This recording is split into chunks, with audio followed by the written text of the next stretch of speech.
বর্তমানে লেজার চিকিৎসা কিন্তু খুব জনপ্রিয় এবং সব ক্ষেত্রেই দেখা যায় চর্মরোগের বিভিন্ন চিকিৎসা, পায়ুপথের চিকিৎসা, পেটের বিভিন্ন অপারেশন সব ক্ষেত্রেই লেজার ব্যবহার হচ্ছে। তো ইউরোলজিস্টরা পিছিয়ে নেই, বিশ্বের সাথে সাথে তাল মিলিয়ে আমাদের দেশেও লেজার চিকিৎসা খুবই জনপ্রিয় আমাদের দেশে এখন।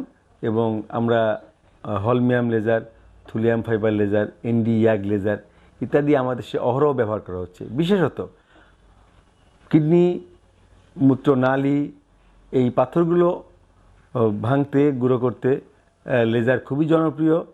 এবং পিসিএনএল অপারেশন, এক্সট্রাকর্পোরিয়াল সকলিতোট্রিপসি, ফ্লেক্সিবল ইউআরএস এইসব ক্ষেত্রে আমরা লেজার ইউজ করতে পারি। আর আরেকটা জিনিস হচ্ছে প্রোস্টেট অপারেশনের ক্ষেত্রে বা স্ট্রিকচার ইউরেথ্রা অপারেশনেও আমরা লেজার ইউজ করতে পারি। কাজেই লেজার অপারেশন সারা বিশ্বের মতো আমাদের দেশের সমপর্যায়েই এবং সমান প্রযুক্তিগত দক্ষতার মাধ্যমেই আমাদের দেশে এগিয়ে চলছে। এক্ষেত্রে রোগীরা নির্ভয়ে, নিঃসংকোচে এবং আস্থার সাথে আমাদের শরণাপন্ন হতে পারেন। ধন্যবাদ।